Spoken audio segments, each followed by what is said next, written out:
Breaking news! In the world of video game development, the ground quaked. What once was unified behind Unity is now shattered into splinters of what could have been.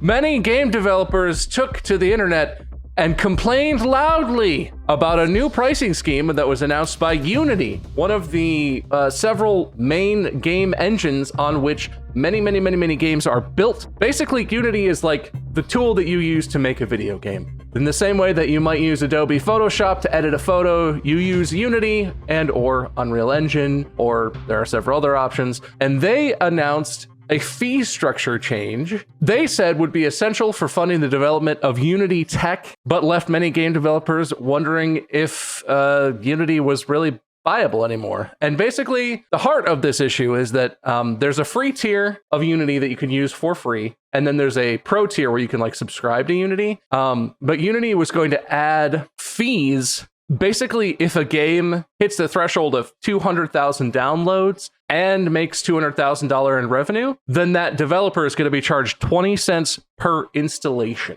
Which sounds like a nominal fee. Like, that doesn't sound like a lot, but it was pointed out by the studio Aggro Crab that they have a game in development. They have several successful games, and they have a game that's set in development that's planned to come out on Game Pass for free and would be free to download and install for the 25 million Game Pass subscribers out there in the world. Even if only a fraction of that total user base installed the game, even if like, you know, a tenth of them installed the game, 2.5 million downloads definitely meets that threshold. It would just cause them a lot of problems. That would be an outrageous amount of fees to pay to use this platform. And they were not the only one. Many developers came out and basically were like, you got to change this back, or we're just going to pause our projects and switch to Unreal Engine or some other platform, because it's going to kill us because we can't afford this. We cannot overstate how ridiculous this thing actually is. There were so many times when there was information being clarified about this where they're like, they can't mean that every download, right? And they posted an FAQ. They did this multiple times, actually, that was like trying to clarify. Like, don't worry. Yes, it's every download. We have proprietary data collection that's going to know exactly how many downloads you do. And then they're like, but what if it's, you know, what if someone pirates it and they download it and they go, oh, don't worry about that. Yes, that will count towards your download total. Yeah, you'll be charged for that. And then it's like, what if we have free demos? What if the game is free? Oh, we completely understand that situation. Yes, that'll count towards your download and we will bill you accordingly. Don't worry. Like, that was literally the entire conversation. Another one that I thought was funny is they specifically, this is from Axios, they specifically told this news outlet, people were concerned, like, what if there's a malicious user who downloads and installs, deletes, downloads, installs, deletes? That's 20 cents a pop for basically free. And initially, Unity was like, yeah, no, that counts. Each one of those would count. And then it looks like within like a day or two, Unity came back to the same news outlet and was like, well, look, listen, we talked it over. We'll just charge for the first one, I guess.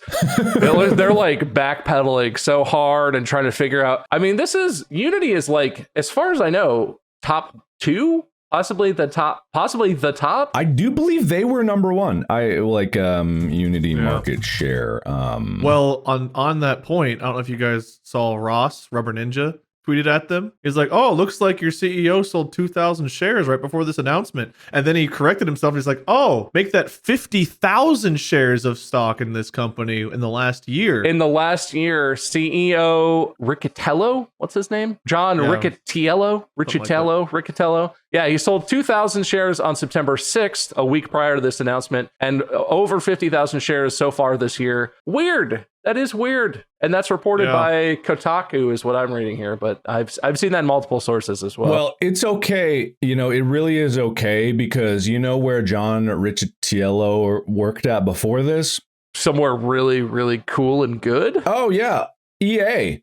Oh, yeah, no, that's a reputable place. He really did good things there. I'm not going to say that I know enough about game development or any of this to be like an expert to be like, well, look, these numbers, this isn't tenable. They'll never make. I don't know that. I'm reading sources. What I will say is a game that I respect the hell out of, that is an excellent game from a good publisher, a good developer. The game Cult of the Lamb. Yeah, I love Cult a great game. Literally tweeted out, buy Cult of the Lamb now, because we're deleting it on January 1st, which is when these fee changes would be implemented. So like, that's kind of a meme. But also, this is enough of a concern to these companies who are using Unity. A lot of companies have been putting very public messages about it, yeah. It's kind of a everyone's clowning on Unity moment, but also it's kind of a serious, like, all these companies are suddenly like, oh my God, do we have to switch engines to... God, I don't know. Yeah. Like, it's a serious issue for these, especially smaller companies who, don't make that much money. Did you see the public statement from Slay the Spire and Megacrit?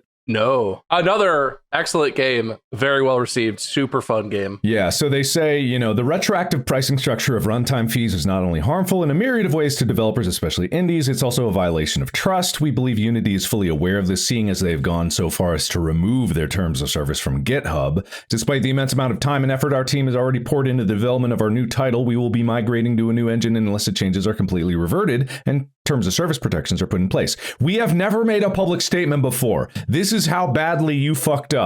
Like, literally, like, just as a last point and very bold, like, they have never done one of those game development company public statements like, we're sorry our launch was so terrible that we'll do whatever we can to fix it. We'll put our employees through more overtime. Don't worry, guys. Like, that's the statement that they put out. Not that they do that, but yeah, but that happens. It's that fundamental. It is a big change going to a new engine, but that's how bad it is.